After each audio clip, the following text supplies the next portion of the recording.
Okay, boys and girls, welcome back. Redmissed in the house once again. How you doing? I hope everyone's doing great. I'm doing great, and we, my friends, are playing some more Magic Legion. Now, I'm going to go ahead and show you real quick what I've done over the nighttime. Or I say over the nighttime. Pretty much what's happened is we've managed to go through the dungeon and get another 15 of 15 with a 50% bonus today, which is making 5 of 7. That's 5 consecutive days, doing really well. That basically, the reason why I'm making a huge point of this, guys, is because of the fact of this. Like, look at this. You're going to get 100 runes, 200 runes, 400 runes. On top of that, you're going to go get yourself 4 of the 100 energy cakes. So not only are you going to get 400 runes, but you're going to get 400 energy, and you're also going to get that possibility of getting those legendary souls, or even the epic souls, or whatever, however good your luck is. So that's really a good way of increasing your power, and also getting those all-important runes every single day. Now, one other thing that I've gone ahead and done is played a little bit of the Abyss. Now, I've managed to, so far, make it up to level 16. I can probably continue to go through this as well. So I tell you what, we're actually gonna attack this level 16 right now and see if we can continue to go through the Abyss. Because if you didn't actually know, not only does the Abyss give you, obviously, the possibility of getting the relics, so again, giving yourself even more power, making you super strong, but every single time you complete a brand new level in the Abyss, it's going to give you it's going to give you runes. So again, it's another way of really increasing the runes that you have, to be able to get those really important spells that you want to upgrade and stuff. So make sure that you do try to push in these zones, because they're going to be really good. Now, going to give you a real quick breakdown of hero stats that I've got, and so far what I'm currently running.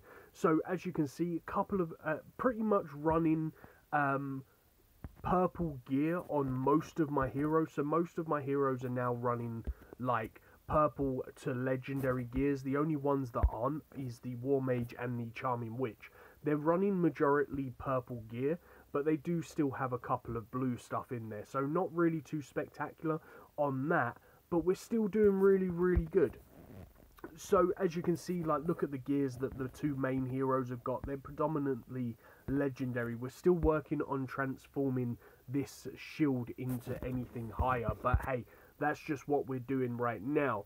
So what I have planned for today's video, guys, is quite simply, we're going to be looking at upgrading Arno today. So we're going to be going into the Reborn, and we're going to be dismantling a hero right now, because it's a hero that we're not going to be using anytime soon, and that is going to be the Demon Dragon right here. So as you can see, to evolve the Demon Dragon, I believe it actually costs you 50 to evolve the first time. Let's go check it out. I'm not 100% sure on that, so don't hold me to it. Do I have any of these that could actually be done?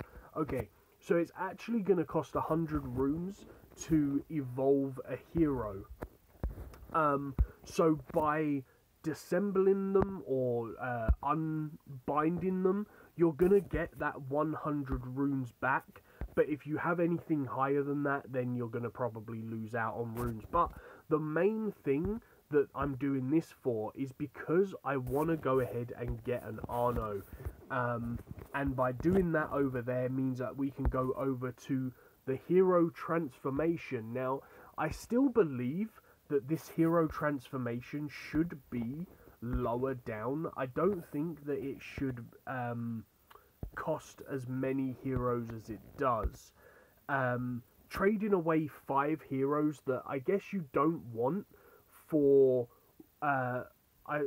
like one hero that you do want, it's a good exchange, but I kind of feel that it should be a case of like maybe 3 heroes or 4 heroes rather than 5. just because I think that 5 is a little bit too much to ask for. But we're going to exchange 5 of the heroes we don't want, and we're going to go bring in that Arno right there, because that is someone that we do want. Make sure that you transfer any of the other stuff that you don't want as well. So by doing that, we're going to get Arno up to a level 2. We're going to use the runes right there to get Arno up. And that means that we're going to have a pretty strong team. Level 5 War Mage, a level 2 Arno, a level 2 Shield of Doom, and a level 1 Charming Witch. So we're looking pretty strong in terms of what we're going to be doing. So I haven't actually tried the hard mode version of the Shadow Forest just yet. What I'm going to do is I'm going to play through some of the Twilight Swamp for you guys and see if we can quickly get through this over here. Now, one thing that I do want to do is I want to get into the Shadow Rift so that I can really start working on getting the runes and upgrading 1, the God of Blood spell, and 2, the Purification spell, and 3, the Elemental Heal spell. So once I've got those 3 spells leveled up, I'm probably going to hit the hard mode tower with everything that I've got and see just how much this particular team compares to having the team that I had on the or in the other video that I managed to make it up to like level 9 on. And to be honest, you can see that this team is so strong. So if you're not using these heroes, then make sure you put them in your team, and you're gonna really increase your team, your power quite a bit. Because a lot of people that I've seen posting comments on videos and stuff, and even have turned around and asked me, like, a team's battle strength doesn't mean your team is strong. Like, I could quite easily go and put in, say, 4 or 5 attacking heroes, and my battle strength would be a hell of a lot more than what it is right now. But that doesn't mean that I'm going to win the game. So obviously, as you saw here, I've lost my Charming Witch in this instance. So I'm probably missing a lot of my battle damage because of the fact that if the enemy can't attack, then they're not going to kill your hero. So it doesn't matter if you have 1 hero that is going to kill the enemy, or if you have 4 heroes that are going to kill the enemy. If the enemy can't attack, they can't kill you. It's as simple as that. So you need to sort of look at heroes that you have and, like, think about how you're going to optimize those heroes. So obviously 99% of people now run the Witch and the War Mage because it's probably one of, like, the number 1 strategy to run in the game when it comes to being able to beat your opponents, because obviously the War Mage is going to give the Witch 50% rage, and she's going to lock down the enemy team.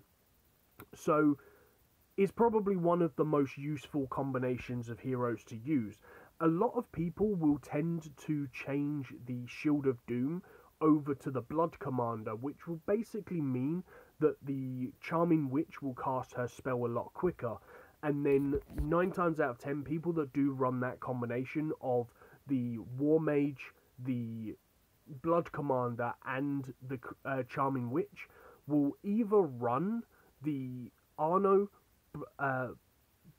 or Axe Blood Lord or the Monkey King, because they're the 3 best DPS heroes to run with that combination, because you need a hero that is going to do a ton of damage.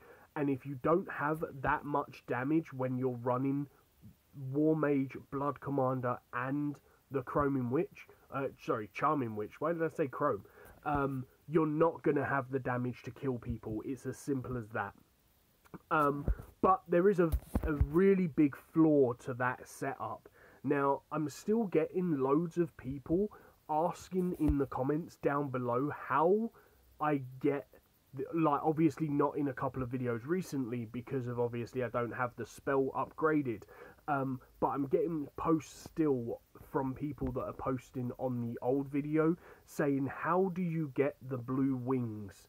Now, one thing that you've got to remember, if you're looking at this video right now and the blue wings on my actual hero that you can see, if they're the wings that you're referring to, then that is the spell God of Blood that you get from the ancient arena, and it costs you, I think, 5,000 or 6,000 runes, 1,000 runes to get that spell.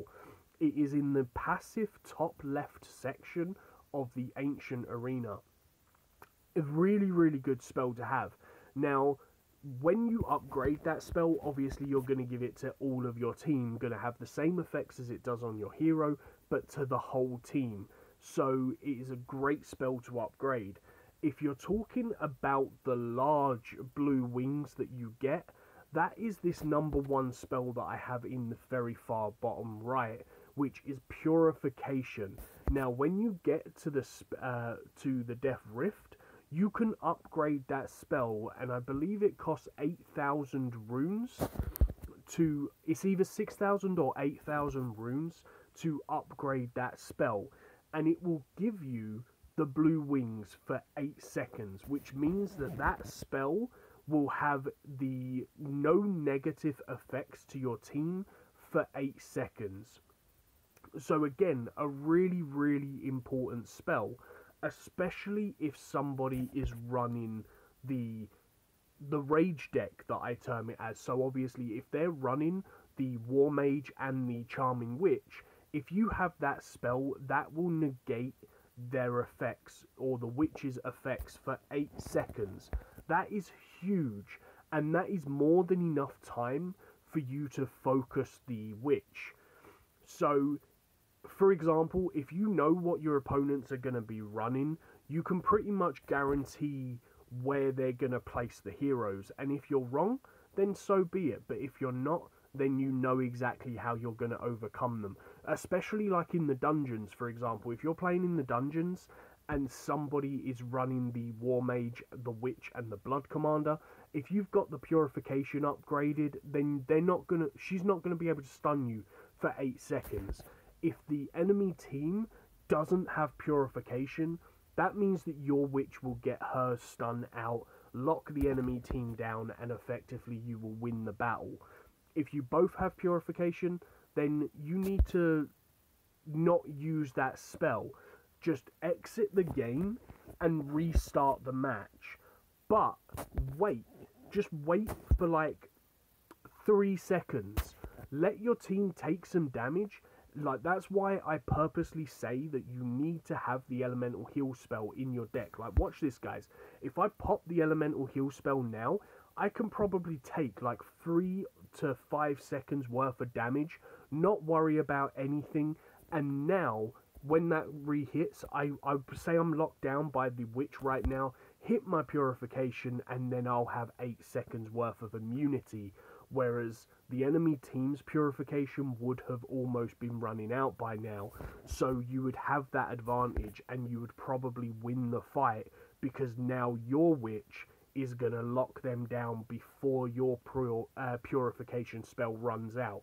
So that's one thing that you need to remember when it comes to fighting PvP. When it comes to obviously fighting against PvE, then it's more just a case of waiting until you get to the boss.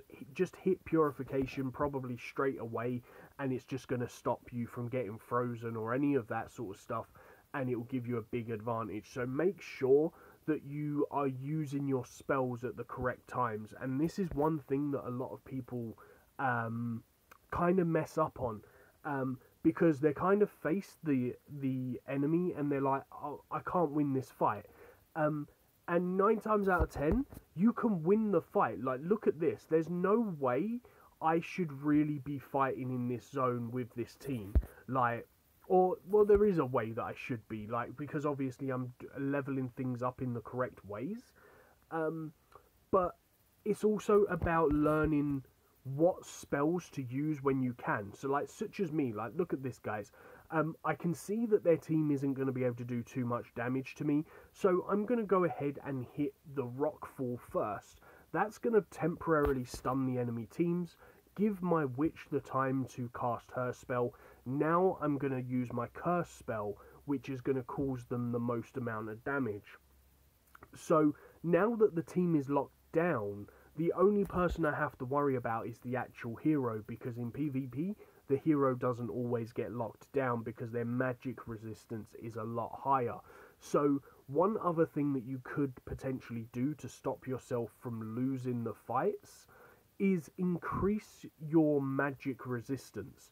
Now, the Witch's stun spell is a magic spell, so if you have higher magic resistance, you're going to be less susceptible to being affected by magic. So freezes, stuns, all of that kind of stuff, you're going to take less, you're going to effectively have a higher resistance against those guys and take less damage. Now, you can see here, now I know for a fact that his hero can turn me into a pig. So again, it's literally a case of using my curse first, so that the enemy team done less damage to me. So therefore, that keeps my heroes alive. I tried to use my purification right there so that I didn't stay as a pig for too long, but didn't really work out.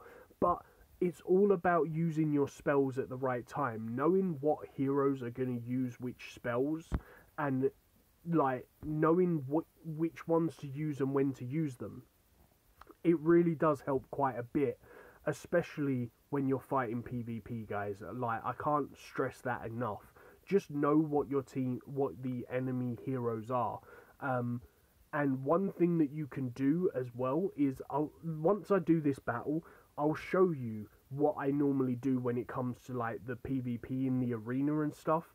And hopefully I should hopefully be able to take a win on the PvP. It's not always the case, but I'll purposely try and fight a battle, and I'll try and call out how they're going to position their heroes as well. So if I go into the arena, and we're just going to pick, go straight off the bat, let's just go to the right hand side.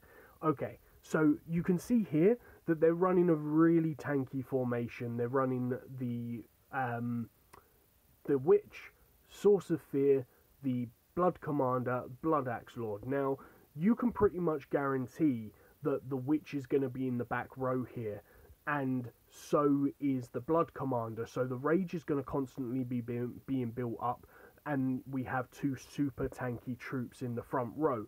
So for me, that's probably going to be a loss. But what you can do as well is you can come in here and you can take a look at people's gear, so you can get a good idea of if you're going to win the battle, for example, and you can see that everything is super high level. So the likelihood that I'm going to win that battle is super, super low. But what I'm going to show you is one thing that you can do to possibly overcome this fight. I might lose this because of my card level, but look at this. He's got his Witch in the front row. That is a huge mistake. Just go and hit Piggin. He's lost this battle because he's lost the Battle of the Witch. There is no way he is going to survive, because now I just hit my elemental heal the damage up that he's going to be doing from his Source of Fear. Then I go and hit my AoE spell, and look at that. The fight against the Witch was lost because he had it in the wrong position. He had his Witch in the front row on the left, which means the hero is going to attack that straight away. You just turn her into a pig. She can't use her stun spell if she's in pig form. Now, ideally, what he should have done is have the Source of Fear on the left and the Blood Axe Lord on the right, have his Witch and everyone in the back row. So that's just a perfect example of having heroes in the wrong position. So again, look at this one. He's got the War Mage, the Witch, so he's got the lockdown deck. He's got Arno in there for a ton of damage, but he's also got the Venomy guy in there, so I'm going to be doing less damage. So let's try and do this again. He's going to be protecting the witch behind the warmate. Okay, he hasn't. Now, this is where things are going to get interesting, guys, because look at this. He's also got the stun spell. So what we need to do is hope that the witch can stay alive. Okay, she can't stay alive, unfortunately. But what we would have had to do there is, because he had the ancient spell, I think it's Abyss Thorn or something, which was that teeth ground thing, that like the teeth circle that you saw on the ground. It knocks you down for 4 seconds. Unfortunately, I wasn't able to keep my witch alive because of her low level. But if I thought about it, I would have hit my elemental heal, which would have kept her alive. So when this one goes, if we can play the same person again, you're gonna see the difference in obviously how we will take this fight, because the witch is on the left hand side. Is this the same guy? No, it's not the same guy. So it's actually changed my heroes. So I'm not going to be able to play this guy again. So that's a bit of a shame. Let's just try and fight this one here. Now, I just want to show you little tips on how you win these fights. Like, look at this, guys. He's right in the front row. Unfortunately, the curse spell is auto. So it's kind of a case of just hoping and praying when you have the PvP. But if you have that spell upgraded, the purification spell upgraded, then for 8 seconds at the beginning of the fight, you're going to be immune to damage. And that's why you always put purification in as the first skill. Or you can even put the purification as the second spell, because then if the opponents have it as the first skill, you're going to be like 3 seconds behind them. But anyway, guys, I'm going to stop talking. I really hope you've enjoyed this video. If you have, then please make sure you hit that like button. If you're new to the channel, then please show some support and hit that subscribe. And I shall see you tomorrow for more daily stuff and things. Peace on the streets.